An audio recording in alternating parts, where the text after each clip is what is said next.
Assalamualaikum warahmatullahi wabarakatuh. 90.1 Fast FM Family Radio, warna baru untuk keluarga. Selamat malam keluarga Fast dimanapun Anda berada. Apa kabar untuk Anda malam ini? Alhamdulillah Magelang dan sekitarnya malam ini begitu cerah ya, sehingga kita bisa melihat bintang gemintang ya, kemudian rembulan. Tapi awas, kalau malam bintang dan juga rembulan ini bisa kita saksikan secara jernih, jelas. Biasanya dingin ini cuacanya ya. Sehingga kami himbau untuk Anda tetap jaga yang namanya kesehatan ya keluarga Fas ya. Dan malam ini semoga jiwa raga kita, lahir dan batin kita juga sehat keluarga Fas.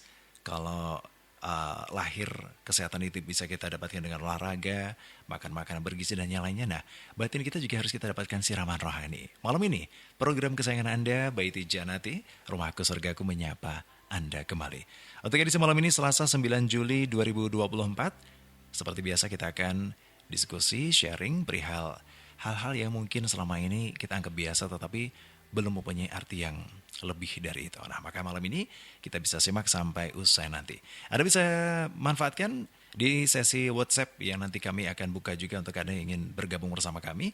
Kami undang keluarga Fas di 081578709640-nya. Jangan lupa untuk Anda bisa cantumkan nama dan di mana Anda alamatnya, apa yang akan Anda sharingkan. Bersama siapa? Tentu bersama dengan Ustadz kesayang kita, bersama Ustadz Nur Rahim yang malam ini telah hadir di studio Fas FM. Assalamualaikum, selamat malam Ustadz. Waalaikumsalam warahmatullahi wabarakatuh. Selamat malam Mas Dimas. Selamat malam, sehat Ustadz? Sehat Alhamdulillah. Sehat Alhamdulillah. Tak lupa kami mengucapkan selamat tahun baru Ustadz, 1446 Hijriah. Ya. Tak terasa kita sudah meninggalkan tahun 1445 Hijriah dan ini memasuki di tahun yang baru. Kira-kira resolusi terbaiknya apa ini ya? Oh gitu. Iya Mas. Ada ya kemarin masih jomblo, resolusinya dapat jodoh gitu kan. Ya sudah menikah, belum punya putra, ingin dapat putra dan juga yang lainnya gitu. Nah, kira-kira memanjatkan resolusi atau harapan-harapan di pergantian tahun ini sebaiknya seperti apa nih Ustaz? Ya. Mas Dimas, untuk yang pertama mungkin kita mengutip apa yang disampaikan oleh sahabat Umar bin Khattab. Hasibu anfusakum qabla an tuhasabu. Coba kau periksa dirimu sendiri. Kau lihat dirimu sendiri sebelum nanti kamu akan dihisab. Artinya begini. Apa yang kita lakukan di dunia ini, apa yang nanti kelak di akhirat kita akan memanennya. Itu poin utamanya Mas. Artinya ya kita tidak bisa memungkiri bahwa kita sekarang hidup di dunia.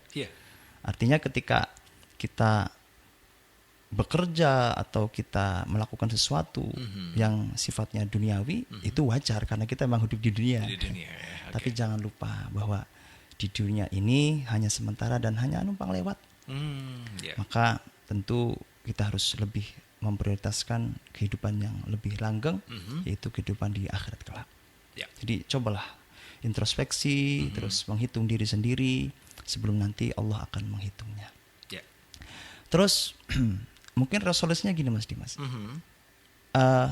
Rasulullah Muhammad SAW itu mengatakan bahwa apabila harimu sekarang ini sama seperti dengan hari kemarin, kamu rugi. Sama loh Mas, padahal Mas Dimas. Sama padahal ya. Artinya yang kita lakukan kemarin itu kita juga lakukan di hari ini dengan kualitas yang sama, dengan kadar yang sama. Itu kata Rasulullah rugi. Nah, karena tentu yang terbaik atau yang lebih baik adalah ketika hari ini tentu lebih baik daripada hari kemarin. Dan jangan sampai hari ini lebih buruk daripada hari kemarin. Karena ini tentu dilaknati oleh Allah. Tahun baru tentu hanya angka Mas Dimas ya. Hanya angka ya. 1000 sekian ya. Betul. Tapi sejatinya adalah bagaimana kita harus bermuhasabah, menghitung diri. Tahun ini harapan kita tentunya ya harus lebih baik daripada tahun kemarin. Amin. Tuh. Kalaupun sama itu kata Rasulullah rugi ya. Jadi apa yang dilakukan di tahun kemarin sama kita lakukan hari ini atau di tahun ini itu rugi Mas Dimas. Dan jangan sampai di tahun sekarang, di tahun ini, amaliyah atau haliyah kita, perilaku kita itu lebih buruk daripada tahun yang kemarin. Karena itu merupakan perilaku atau tindakan yang dilaknati Allah Subhanahu wa taala. Maka mari apapun, kemarin kita rajin sedekah, sekarang ditambahi sedekahnya. Kemarin kita berbuat baik kepada tetangga, tambahi lagi berbuat baiknya. Kemudian dengan teman, pertemanan, kita menciptakan pertemanan yang positif, maka tambah lebih positifkan lagi, ditambah lagi nilai positifnya. Seperti itu Mas Dimas. Begitu ya. Ini juga teman-teman Dimas ini yang bertanya-tanya, Ustadz, apa sih fadilah dari minum susu di awal tahun gitu? Wah, karena kemarin banyak, saya kan gak suka susu gitu. Kalau kopi susu gimana ya? Ya tentu ada makna yang tersirat di situ, Ustadz ya. Tetapi kemarin sempat kita minum susunya 2 kali loh, Ustadz. Oh gitu. Iya, karena kemarin sempat ada 2 kali melaksanakan untuk Jahrul Muharram itu, menyambut tahun baru gitu. Sebenarnya apa fadilahnya? Ya, meminum susu tentu gambaran atau sebagai gambaran bahwa kita memulai tahun ini dengan kebaikan. Itu Mas Dimas. Kita tutup kemarin kan ada mujahadah, meskipun ya tadi 2 kali gitu. Ada aja.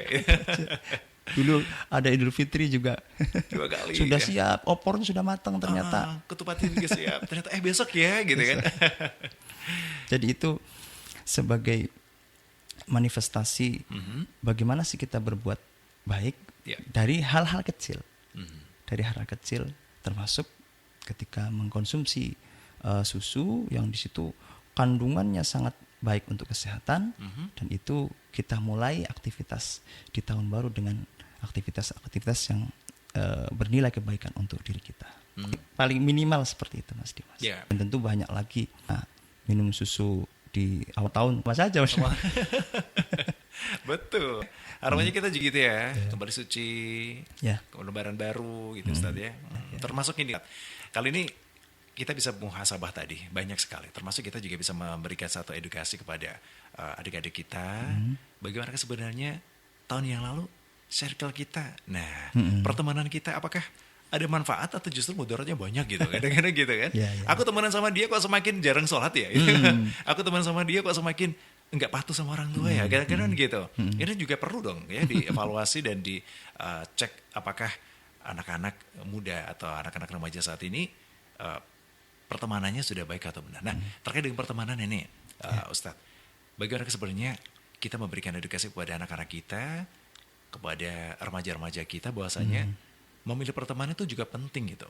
Karena mereka mengatakan, loh kalau berteman itu jangan pilih-pilih dong. Wah gitu ya kan. Akhirnya mereka hanyut sendiri. Ya, secara Islam seperti apa sebenarnya kita harus memilih teman ini? Ya, gini Mas Dimas. Kita kembali ke awal dulu ya. Ke basicnya manusia. Bahwa Allah menciptakan manusia itu sebagai makhluk yang pasti membutuhkan orang lain. Jadi tidak bisa manusia berdiri sendiri, tidak bisa. Itu poin utama itu. Sesimpel ketika kita meminum air, minum air 1 gelas gitu Mas Dimas ya. Sesimpel itu saja. Kita tidak bisa melakukan itu tanpa sebuah gelas. Tentu nanti pertanyaannya adalah dari mana gelasnya? Siapa yang buat? Oh, ini saya beli di toko ini. Tentu ada yang jaga tokonya, ada yang punya tokonya. Setelah itu, nah ini saya mendapatkan dari toko A dan ini saya beli di toko yang lain gitu ya. Atau mendapatkan dari pabrik si A gitu ya. Tentu di sana juga banyak manusia. Nanti di perusahaan tersebut tentu ada beberapa karyawan yang tentu tidak hanya satu.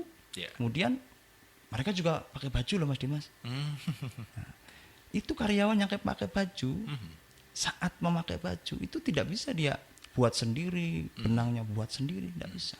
Tetap dari orang lain dan dari perusahaan lain atau dari tempat lain, sehingga kita manusia itu sesederhana meminum air 1 gelas itu saja sudah melibatkan jutaan manusia yang terlibat. Jadi manusia itu memang tidak bisa terlepas dari kehidupan sosial. Kayak gitu. Itu yang pertama, poin utama. Kemudian Allah itu membuat satu aturan atau sunatullah, dikatakan sunatullah. Ada malam, ada siang. Ada laki-laki, ada perempuan. Ada pahit, ada manis. Itu sesuatu yang wajar atau sunatullah, itu aturan-aturan Allah. Artinya gini, dalam kehidupan sosial pun serawung konco, berteman, kemudian ya kumpul-kumpul, itu kita harus hati-hati. Ada loh pertemanan yang dengan pertemanan tersebut, kata Imam Al-Ghazali, kita akan mendapatkan banyak manfaat dari pertemanan, dari hubungan sosial. Sebaliknya, dari hubungan sosial juga, dari pertemanan, sebaliknya akan menarik ke jurang kenistaan. Maka kita nih perlu memilah dan memilih nih Mas Dimas. Wah, kenapa sih harus milih-milih teman? Loh, harus malah. harus. Harus. Walaupun secara umum kita boleh kok bergaul dengan siapa saja. Kita berteman dengan siapa saja boleh kok. Tapi ingat, ada loh teman atau pertemanan yang membawa semakin menambah kebaikan, sebaliknya ada yang malah kita terseret-seret sampai melakukan keburukan. Nah ini yang coba nanti kita gali pasti Mas. Begitu ya. Ya. Pak Ustadz, kalau kita berkaca pada salah satu ayat Al-Quran, bahwasanya Allah menciptakan manusia itu bersuku-suku, berbangsa-bangsa gitu, agar bisa saling mengenal gitu. Kalau udah mengenal terus ngapain gitu. Khawatirnya itu tadi sudah saling mengenal, tapi ada beberapa hal yang tidak bisa disamakan visinya itu. Gimana ini Pak Ustadz? Ya, bahwa sudah jelas dalam Al-Quran itu. Jadi Allah menciptakan manusia itu bersuku-suku, berbangsa-bangsa. Bahasanya juga beda. Ya. Warna kulit beda. Iya, warnanya juga beda ya. Rambut juga beda. Ada bahasa yang mungkin orang Magelangan itu seperti yang sekarang ya. Kan ada yang agak ke barat sedikit, tapi bagian selatan itu kan ngomong dowo itu enggak bisa, tapi dawa kayak gitu. Dawa ya? Saya punya teman Indramayu juga ya. Oh gitu ya. Karena di sana ada sego itu enggak ada Mas. Apa? Sega. Oh sega gitu ya. Itu kan kita masih satu rumpun aja beda kan? Itu berbeda. Oke. Nah, jadi yang bisa menyatukan itu adalah sebuah kebersamaan. Kebersamaan Mas Dimas. Artinya terlepas dari perbedaan apapun, suku, agama, bangsa, warna kulit, kultur apapun, kita bisa bersatu dan kita bisa bersama dan terikat dalam sebuah ikatan kebersamaan, kekancan. Nah, sekarang kebersamaan ini bagaimana nih? Awal mula kebersamaan itu semuanya saya bisa berdampingan, berhidup dengan orang lain itu bagaimana sih caranya? Mulainya dari mana? Yang pertama adalah bahwa kebersamaan itu bermula dari respect. Respect ya? Itu yang utama. Menghargai Mas Dimas.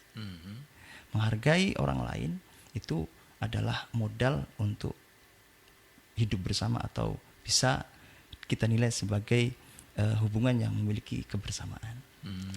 Begitu ya. Saling menghargai.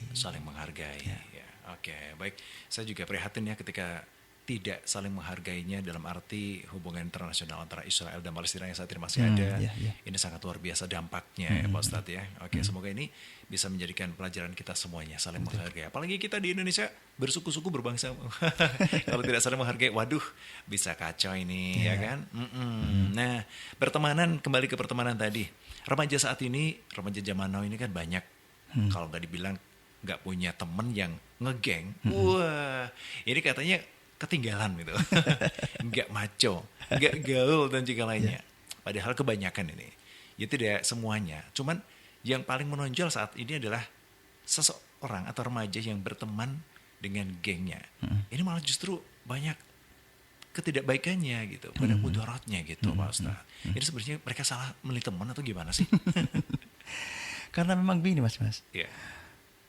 Keterasingan itu lebih menyiksa daripada ketersendirian. Begitu. Kita dalam lingkup kehidupan sosial, banyak orang lah kayak gitu. Iya. Tapi hidup terasing itu lebih menyakitkan loh Mas Dimas, daripada ketersendirian. Karuan jomblo sisan kayak gitu loh Mas. Orang kancane kayak Tarzan gitu. Gitu ya. Itu karuan gitu ya. Iya, karuan. Oke. Artinya ya dia sendiri gitu. Nah, tapi kalau keterasingan, beratnya adalah ketika dia hadir dalam satu komunitas, dalam satu hubungan sosial, tapi dianggap tidak ada. Wujuduhu ka'adamihi. Adanya itu dianggap tidak ada. Itu memang berat Mas Dimas. Dan ini mungkin yang dialami oleh teman-teman remaja. Yeah. Ketika ada satu komunitas yang dia berada di situ, tapi tidak dianggap. Oke. Nah, karena tidak dianggap, kemudian tentu dia akan mencari cara bagaimana supaya dianggap, supaya bisa diakui eksistensinya. Sehingga apabila ini terjadi, tentu tuntutannya adalah apapun caranya akan saya tempuh untuk bisa masuk ke lingkaran itu. Nah ini yang nanti kalau semuanya lingkarannya itu lingkaran positif, oke, Mas Dimas. Nggak masalah ya. Yang terjadi lingkaran yang negatif, toksik. Sampai saya pernah membaca satu informasi di platform media sosial itu. Ada satu geng anak-anak SMP, Mas Dimas. Oh ya?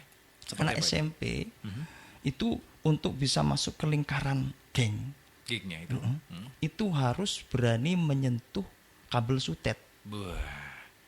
Nyawa taruhan ya. Bayangkan. Waduh. Jadi mainannya sudah mainan nyawa. Ya. Dan ketika tadi merasa terasing dalam kehidupannya, itu memang berat sekali. Sehingga dituntut untuk ke situ. Apapun yang dijadikan syarat itu dilakukan. Dan banyak sekali kan kita kejadian yang kita saksikan itu. Ada anak yang menghalang-halangi mobil di tengah jalan. Ada yang sampai melukai orang dengan tanpa alasan. Kelitih mungkin kemarin kemarin itu kan ada. Itu kan memprihatinkan sekali. Itu padahal gini, sebenarnya itu kembali ke basic awal ya, bahwa seorang ibu adalah madrasatul ula. Ibu adalah madrasah itu sekolah atau tempat pendidikan pertama bagi anak. Apapun sebenarnya asal muasalnya itu adalah dari ibu. Ketika ibu memberikan treatment yang positif ke anaknya, tentu ini akan berimbas kepada perkembangan yang positif juga terhadap anak dalam kehidupannya. Yang ini kadang mohon maaf, seringkali anak itu kurang perhatian, sehingga nanti mencari perhatian di luar. Yang padahal ketika di luar, ketika terasing itu kan berat sekali bagi seorang anak itu. Akhirnya dia menempuh jalan yang ekstrim atau bahkan terlalu berbahaya untuk hanya sekedar diakui oleh sebuah komunitas atau dalam komunitas sosialnya. Ini memprihatinkan Mas Dimas. Begitu ya. Lantas apakah mereka juga boleh menyalahkan orang tua dalam arti ketika anak yang terlahirkan dari kecil sudah meninggal misalnya orang tua, kan madrasah saya sudah nggak ada gitu. Saya dididik oleh nenek, kakek, yang notabene mereka juga yang penting anak diam, yang penting anak nggak rewel gitu. Masalah moral dan juga lainnya tidak mempedulikan. Nah, seperti apa Ustaz? Gini, kembali ke kebersamaan tadi Mas Dimas. Jadi siapapun sebenarnya dalam lingkup keluarga itu, terutama keluarga ya, itu adalah tempat yang paling bertanggung jawab untuk perkembangan anak. Paling bertanggung jawab. Itu awalnya memang dari situ basicnya. Kebersamaan itu memang berawal dari respect, saling menghargai. Ini secara umum, kebersamaan apapun. Suami istri, pertemanan, dalam circle-circle. Ada jamiah, lambeiyah, turaiyah. Macam-macam ya. Ada crazy rich. Itu banyak ya. Banyak sekali. Menghargai atau respect tadi itu pertama adalah dengan mendengarkan terhadap orang lain. Jadi kemampuan untuk bisa mendengarkan orang lain. Itu awal mula langkah kita bisa membentuk sebuah komunitas yang saling menghargai. Jadi mendengarkan ya. Kadang kan gini Mas Dimas. Ya. Ada teman kita atau seorang anak gitu ya. Sebenarnya dia pengen cerita kepada orang tuanya. Tapi seakan tidak memiliki kemampuan untuk mendengar, bahkan kemampuan atau kemauan ya. Lebih ke kemauan saja itu. Kemauan untuk mendengarkan. Ketika anaknya itu berbicara, langsung dipotong. Sudahlah, aku tahu, atau ibu sudah tahu, atau bapak sudah tahu. Sehingga menu mendengarkan atau menu didengarkannya itu kurang. Anak merasa tidak didengarkan. Atau gini, pertemanan, ada satu komunitas atau persahabatan, apabila tidak ada komunikasi yang itu tadi saling mendengarkan, itu tentu akan sulit sekali untuk bisa mencapai tahap atau mencapai kebersamaan. Untuk mendengarkan itu susah gitu loh Mas Dimas. Gitu ya. Itu awal mula nanti hubungan itu akan renggang. Oh gitu. Jadi saya ingat salah satu slogan, always listening, always understanding. Gak usah disebutin. Artinya kalau kita mendengarkan dengan baik, kita akan memahami dan mengerti ya. Oke. Itu mungkin edukasi kepada orang tua yang saat ini mungkin anaknya sedang mau curhat, udah deh cari aja, browsing aja gitu. Mau Bu, Pak mau cerita, sedang sibuk dengan gadgetnya dan yang lainnya. Tolong memang kalau di rumah ini sebaiknya gadget disimpan, letakkan di meja, kita duduk bareng ngobrol. Kamu mau ngobrol apa sih gitu ya kan? Ada masalah apa gitu. Tapi sekarang jarang ini Ustaz. Padahal gini Mas Dimas, orang itu atau anak atau teman gitu ya, terkadang hanya pengen didengarkan. Ya. Pengen didengarkan. Suami mendengarkan istri, harus punya kekuatan yang sangat besar. Yang kadang itu sebenarnya tidak minta solusi kok. Gak minta solusi ya. Kadang-kadang bikin boring juga. Tapi harus didengarin. Tapi ya itu tadi, hanya ingin didengarkan. Masya Allah. Istri juga sama. Istri terkadang suami bercerita, ya mohonlah. Ini untuk begitu kaum hawa nih. Ditinggal tidur malah. Tolonglah gitu ya. Jadi milikilah kemampuan dan kemauan untuk mendengarkan orang lain. Karena terkadang tidak minta solusi kok.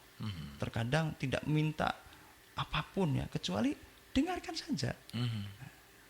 Yang kadang kita itu belum apa-apa, kita mendengarkan cerita tapi sudah kita potong begitu saja. Wuslah, saya sudah tahu semuanya kok. Nah, ini bisa menyebabkan hubungan yang kurang baik. Oke. Saya jadi teringat dengan mendiang ibu saya. Gitu, dalam arti tadi Ustadz mengatakan bahwasanya ibu adalah madrasah utama di keluarga. Jadi bisa dikatakan ibu saya itu dulu kenceng gitu ya. Ya kalau salah mengartikan ya galak gitu lah. Main gini aja nggak boleh, ke ini juga nggak boleh gitu. Artinya ya terlalu terpantau gitu. Mungkin waktu itu saya merasa terkekang nih Ustaz. Tetapi alhamdulillah saya merasakan betul. Oh, seandainya saya waktu itu dibiarkan begitu saja, ya mungkin saya tidak seperti ini gitu. Nah ini, tapi kadang-kadang juga daya protektif banget gitu kan. Kadang-kadang juga kasihan anaknya gitu. Sebagaimana Islam itu harusnya mendidik anak itu dengan cara seperti apa? Apakah seperti layang-layang ditarik, kadang-kadang diulur juga? Atau seperti apa ini? Gini Mas Dimas, bahwa selamanya seorang anak itu tidak akan mampu memahami perasaan orang tuanya. Tidak akan bisa. Sebelum dia sendiri menjadi orang tua. Ya itu.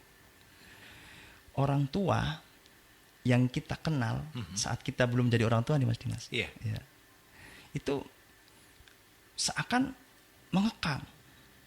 Kita tidak memahami polanya itu.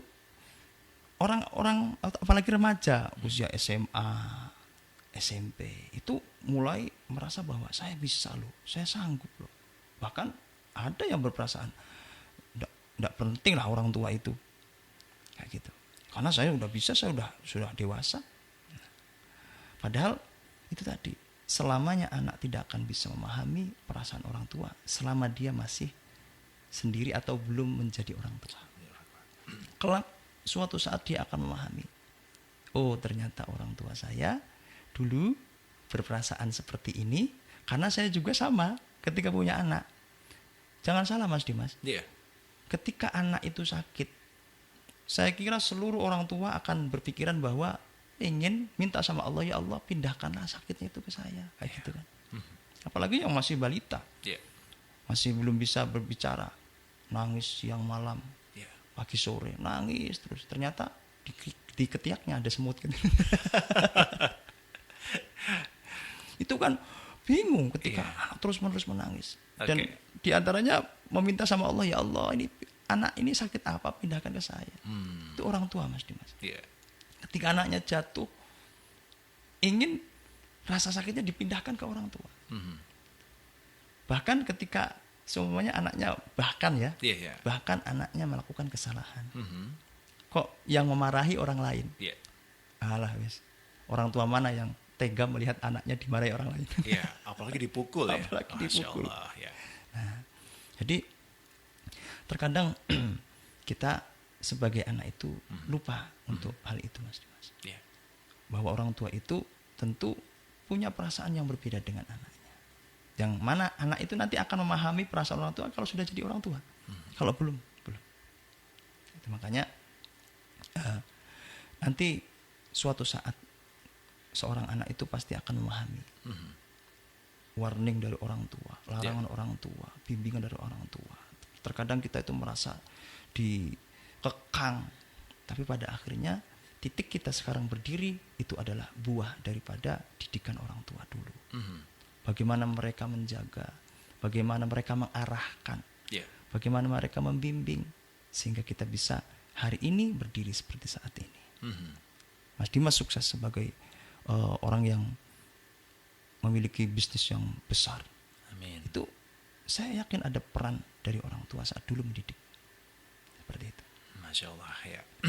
Baik, terima kasih Ustaz. Ini sedikit menampar saya ini. Bukan sedikit ya, banyak banget menampar saya bahwasanya peranan orang tua ini memang betul-betul berpengaruh untuk mewarnai dan juga tumbuh kembang dari anak. Tapi sekarang mental health atau kesehatan mental dari anak-anak ini kayaknya rapuh banget gitu ya. Sedikit-sedikit down, sedikit-sedikit meletre kalau bahasa gitu ya. Atau dia yang lainnya itu. Sebenarnya bagaimana itu membangun mental anak-anak kita menjadi pribadi yang tangguh, mandiri dan juga ya seperti para santri-santri yang luar biasa ini. Gini Mas Dimas. Saya jadi teringat salah satu sahabat Rasulullah. Beliau itu termasuk sepupunya Rasulullah. Jadi beliau itu bernama Zubair bin Awam. Rasulullah Muhammad SAW itu punya 2 bodyguard. Jadi dimanapun, kapanpun mesti standby. Oh ya? Iya. Siapa beliau? Beliau adalah sahabat Sayyidina Zubair bin Awam dan Sayyidina Ali bin Abi Thalib. Ini every time gitu bersama Rasulullah. Zubair bin Awam itu sosok pribadi yang sangat tangguh, kuat. Bahkan beliau itu memiliki tingkat keberanian yang melebihi para sahabat yang lain. Zubair bin Awam itu. Nah, bagaimana bisa terbentuk pribadi yang sangat kuat, tangguh, berani, bertanggung jawab kayak gitu. Ternyata itu adalah buah dari didikan ibundanya, Sayyidah Sofia. Beliau ketika mendidik Zubair bin Awam waktu kecil, se-ekstrim gini Mas Dimas. Oh, gimana ini? Jadi sahabat Zubair bin Awam ini ditinggalkan di kegelapan sendirian. Pokoknya dia harus survive, harus bertahan, tidak boleh menangis, tidak boleh menjerit atau tidak boleh merajuk. Ditinggalkan, nangis dimarahin sama ibunya. Yang mendidik ibunya lah Mas Dimas itu. Oke. Iya. Maka kemudian dari didikan itu tumbuh pribadi yang kuat tangguh. Generasi yang taruhlah sekarang itu generasi stroberi dikatakan Mas Dimas ya. Jadi generasi ada saya kira tidak semuanya ya, cuman ada generasi yang dikatakan stroberi ketika apa? Kita bayangkan stroberi itu kan apa ya, menarik gitu ya, merona. Kemudian siapa yang melihat itu mesti penasaran gitu. Kemudian warnanya juga menarik. Tapi ketika kita pegang dan kita remes, hancur begitu saja. Hancur begitu saja. Ibaratnya sekarang itu generasi yang kreatif. Kreatif. Ide-idenya itu brilian sekali. Mereka itu punya kemampuan dalam menganalisa, kemudian merancang masa depan, itu hebat sekali. Tapi rapuh ketika ditegur atau ketika mendapatkan satu masalah, ketika mendapatkan problem apapun, melemah ya? Bahasa Jawa ini mutung. Itu dia, tanpa kasarung. Itu lutung. Maaf. Ya, Padahal kalau Romo Yai itu ketika menyampaikan dalam pengajiannya, terus santri Mas Dimas. Jadi ojo baperan, ojo mutungan, ojo gumunan, seperti itu. Jadi itu diantara didikan-didikan yang membuat para santri itu memiliki daya tahan yang kuat. Karena didoktrin oleh Romo Yai seperti itu. Ojo kagetan, ojo gumunan, ojo baperan, tur ojo mutungan. Gitu. Karena ya kita belajar dari orang-orang terdahulu memiliki jiwa yang kuat, daya tahan yang kuat, kemudian tanggung jawab yang hebat. Itu ya sebenarnya bermula dari siapa yang mendidik dan bagaimana mendidiknya. Kembali lagi ke orang tua, Mas Dimas. Saya beberapa kali di Maturi, ada beberapa orang tua yang sharing ke saya, Pak Ustadz, gimana sih caranya bisa mengurangi ketergantungan anak terhadap gadget? Anak usia TK, SD. Solusinya bagaimana? Padahal solusinya sangat mudah sekali, Mas Dimas. Ambil HP-nya. Selesai.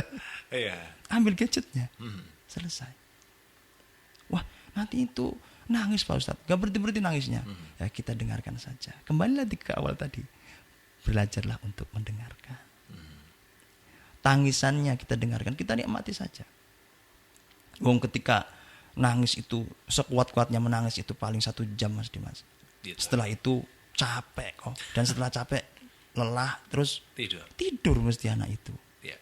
Nah, kalau seumpamanya kita malah lelah mendengarkan, malah justru orang tua yang mutung, nangis akhirnya terbawa suasana, kasihan sama anaknya, dilepaskan lagi, ya enggak bisa.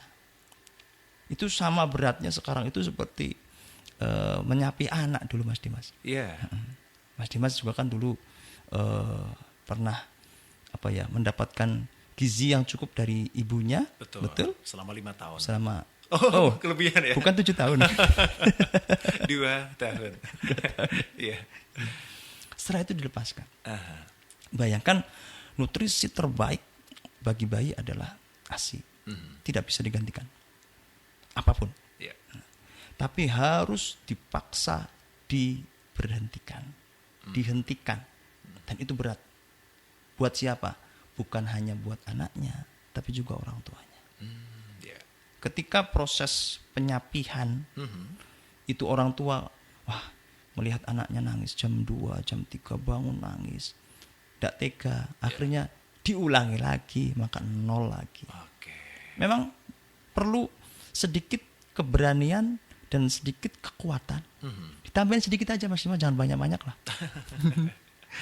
Ditambahin sedikit keberanian, kemudian ditambah sedikit kekuatan dan kemauan untuk melakukan hal-hal yang positif, maka insya Allah akan lebih mudah dalam melaksanakan selanjutnya. Amin. Begitu ya? Ya. Baik, terima kasih Ustadz Nur Rahim. Dan malam ini kita akan mengundang keluarga Fas Bola yang ingin gabung bersama kita ya. Di 081578709640 keluarga Fas sesi phone live untuk layanan WhatsApp-nya kami buka bagi Anda. Kami undang ya untuk bisa sharing, sekedar tanya kepada Ustadz Nur Rahim atau pengen curhat boleh kok ya malam ini ya Ustadz ya. Boleh curhat atau siapa tahu Anda juga nggak ada yang dengerin, kita dengerin gitu ya kan. Iya, tadi Ustaz mengatakan kita siap kok dengerin ya, tapi jangan lama-lama.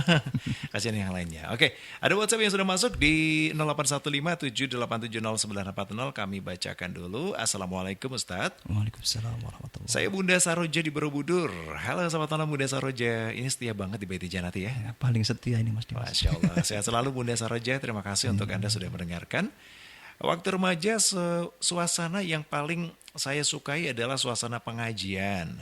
Karena selain dapat ilmu, dapat snack gitu. Teman-teman yang ketemu pasti yang solih dan solihah. Karena sering ngaji gitu. Maklum saya belum pernah makan bangku pesantren. Jadi kalau ada pengajian saja, sudah seneng banget rasanya Pak Ustadz. Ini sedikit sharing dari Bunda ya. Wassalamualaikum warahmatullahi wabarakatuh. Waalaikumsalam warahmatullahi wabarakatuh. Ya, itu Bunda Saroja alhamdulillah berada di lingkungan yang tepat. Artinya begini, beliau Ibunda Saroja ini banyak mendapatkan hal-hal positif dari lingkungannya. Yeah. Imam Al-Ghazali itu dalam kitab Ihya Ulumuddin, beliau mengatakan bahwa kebersamaan itu akan mendatangkan banyak hal positif. Jadi bersama itu loh Mas. Itu akan mendatangkan hal positif. Yeah. Di antaranya kita bisa mendapatkan ilmu, berbagi ilmu, berbagi pengalaman. Itu dengan bersama. Sulit sekali kita mendapatkan pengalaman atau mendapatkan ilmu ketika ya kita hidup sendiri atau kita menarik diri untuk tidak bergabung atau tidak berinteraksi dengan orang lain. Kan sulit sekali.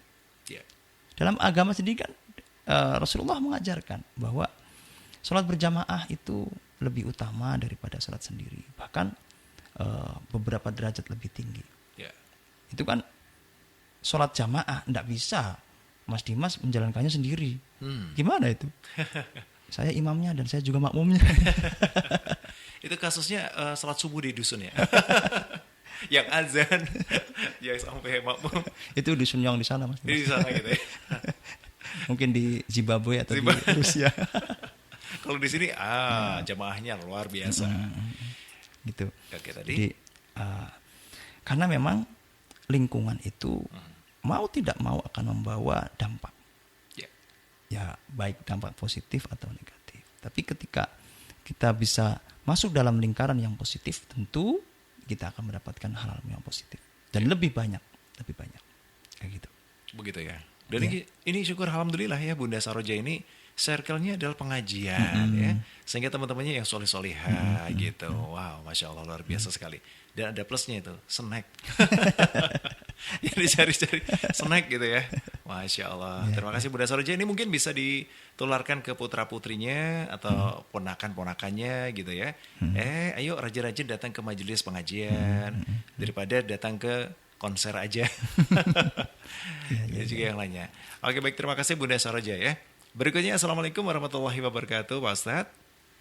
Ini saya dari Pak Yanto di Magelang. Ustadz, ada yang mengatakan bahwasanya jika kita berteman dengan bakul parfum, bakul minyak wangi, maka kita akan ikutan wangi juga gitu. Sebaliknya kalau kita berteman juga dengan orang-orang yang mohon maaf fasik gitu, kita juga akan tertular hal-hal demikian. Tetapi ada juga mengatakan itu tergantung keimanannya. Nah, tingkat keimanan seseorang kan selalu naik turun. Khawatirnya ketika turun, kita ikut terperangkap atau ikut-ikutan seperti orang yang tidak baik tadi. Bagaimana menurut Pak Ustadz? Ya, terima kasih Pak Yanto di Magelang. Memang dikatakan bahwa pergaulan itu ya ibarat kita bergaul dengan siapa. Bergaul dengan parfum, orang jual parfum ya kita akan ikut wangi walaupun kita tidak pakai parfum. Orang yang kita lakukan yang kita gauli, kita jadikan teman itu orang yang jual sate, tentu juga tanpa kita beli sate atau tanpa mengkonsumsi sate, kita ya ikut kecipratan bau sate gitu. Oh iya, aromanya itu ya nempel lah. Dan itu mau tidak mau seperti itu. Ngefek gitu Mas Dimas. Pertemanan atau interaksi sosial itu memang memiliki efek yang besar terhadap kepribadian seseorang. Dan tadi menyikapi al-iman yazidu wa yanqus. Yazidu wa yanqus. Terkadang memang bertambah. Saat bertambah seakan dekat dengan Allah. Tapi sebaliknya ketika yanqusu lupa gitu Mas. Lupa.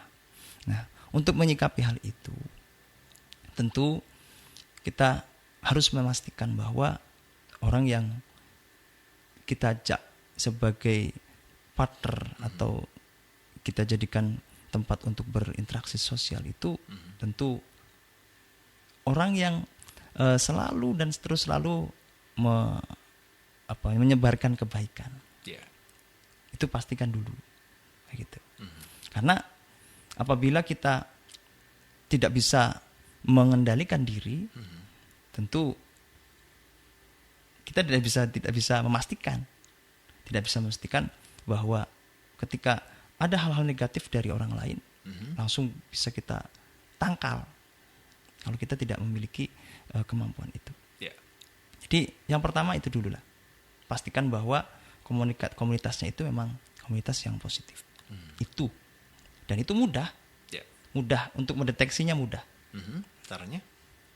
Kita lihat pertemanannya saja. Untuk melihat seseorang baik atau buruk, atau komunitas ini baik atau buruk, kita lihat saja kebiasaannya seperti apa. Atau seseorang, bukan sebuah komunitas gitu ya. Kita mau berteman dengan si A atau si B, kita lihat saja dia berteman dengan siapa, kemudian melakukan apa. Kan bisa terlihat Mas Dimas. Bisa terlihat ya. Oke. Kita juga bisa melihat statusnya WhatsApp ya. Sumpah serapah atau kecaci maki ya. Atau hadis-hadis gitu ya. Aduh, statusnya aja kok aduh caci maki gitu ya kan. Ya, karena dalam pertemanan itu gini Mas Dimas ya. Jadi yang pertama tadi itu kan saling mendengarkan atau punya kemampuan untuk mendengar. Itu yang nanti bisa membawa hubungan baik dan bisa menjadikan orang itu saling menghargai. Saling menghargai itu modal dari sebuah kebersamaan. Yang kedua, itu jangan lupa juga Mas Dimas, apa ini, untuk bisa menjadikan hubungan itu menjadi hubungan yang baik adalah ketika kita mengakui peran ya. Kita mengakui peran seseorang atau teman kita atau pasangan kita. Istri mengakui peran suami. Suami mengakui peran istri. Luas itu Mas Dimas. Atau teman di sekolah. Pertemanan yang saling mengakui peran. Itu penting. Minimal dengan terima kasih. Itu memang dahsyat sekali ketika seseorang itu dengan sangat mudah memberikan atau mengucapkan terima kasih. Saya itu, ini tadi pengalamannya Mas Dimas pribadi, bisa juga pengalaman saya pribadi Mas Dimas. Begitu ya. Jadi saya seorang santri ketika berinteraksi dengan para masyayikh, dengan guru-guru, dengan kiai-kiai,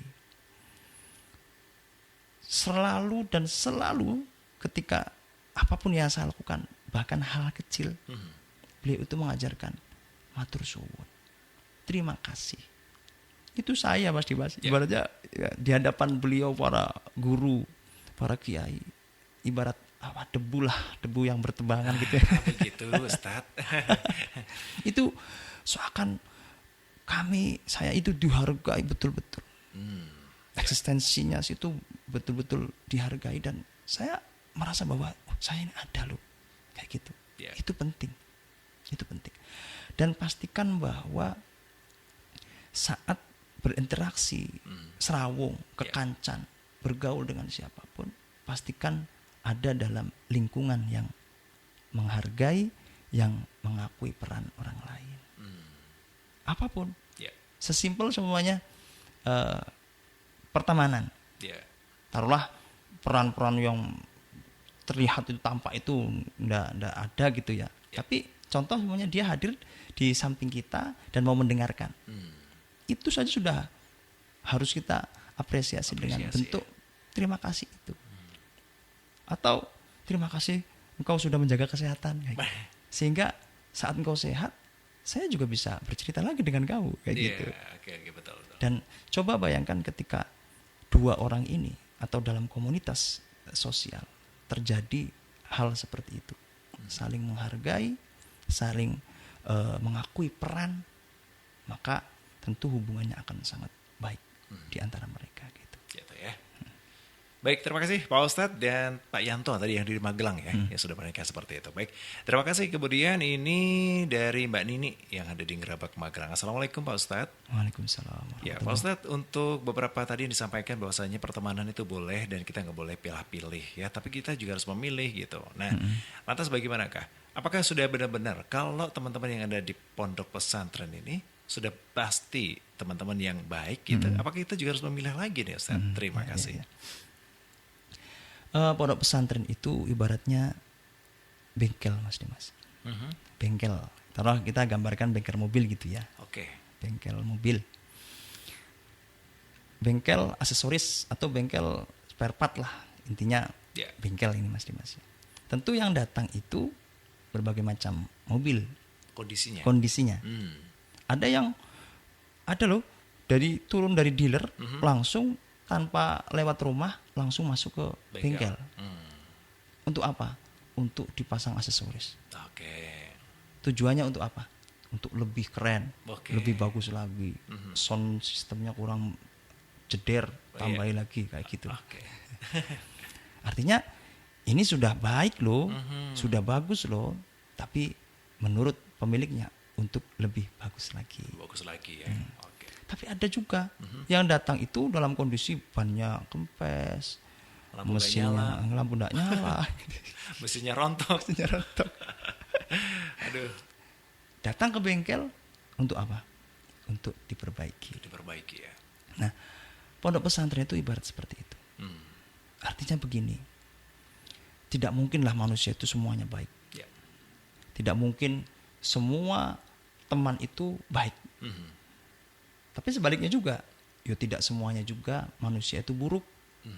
Dan tidak semua juga teman itu membawa dampak buruk. Pesantren itu ibarat bengkel yang dengan berbagai latar belakang orang yang datang, santri yang datang. Ada yang datang karena memang sudah baik. Artinya saya pengen niat nuntut ilmu, pengen belajar ilmu agama, pengen dekat dengan ulama dan kiai, pengen belajar ilmu yang umum seperti matematik dan sebagainya di sekolah. Itu niatannya memang sudah dari awal seperti itu. Ditambah lagi orang tua yang mendukung. Tapi ada juga loh, dan ini tidak bisa dipungkiri, santri yang datang karena dipaksa orang tua. Daripada neng omah klumbrak-klumbruk. Wis lah, berangkat saja mondok. Itu ada. Ada juga ya. Ada. Atau bahkan ada anak yang daripada di rumah tawuran terus. Wis alah masuk pondok kayak gitu. Ada. Tapi semua itu dimasukkan ke pesantren dan tentu harapannya adalah sama Mas Dimas kayak di bengkel itu. Tentu keluar dari bengkel itu dalam kondisi yang terbaik. Begitu juga santri. Nanti di dalam pondok itu tentu harapannya adalah ketika keluar dari pesantren mereka terlahir menjadi pribadi yang soleh. Nah, ada semacam, bayangkan di dalam pesantren itu tidak semuanya bermula dari orang baik gitu Mas Dimas ya. Gitu ya. Latar belakangnya ini loh. Latar belakangnya. Kan macam-macam. Maka nanti di pondok itu juga tentu ada anak-anak yang usil. Ada anak-anak yang mungkin karena kurang perhatian orang tua, mencari perhatiannya dengan temannya. Nah, maka di situ kemudian teman-teman yang ada di pesantren itu juga harus hati-hati dalam memilih pertemanan. Semuanya berproses dan prosesnya itu menuju ke kebaikan. Dan dalam proses itu santri para santri tentu juga harus berhati-hati. Begitu. Seperti itu. Baik, terima kasih Bu Nini yang ada di Gerabak untuk pertanyaan Anda sekaligus sharing Anda ya. Jadi malam ini keluarga Fas yang baru saja stay tune di 90.1 Fas FM, tak terasa kebersamaan kita sudah hampir di penghujung acara. Kami ucapkan terima kasih untuk kebersamaan Anda. Mohon maaf sekali untuk beberapa pertanyaan yang belum sempat kami bahas ya. Dan ini sebenarnya kita kalau mau ngebahas soal perilaku pertemanan dan juga lainnya sampai besok pagi ya.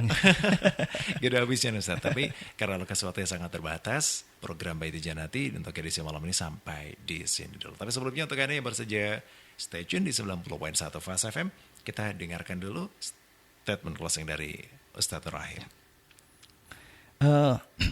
Perbedaan itu adalah sunatullah.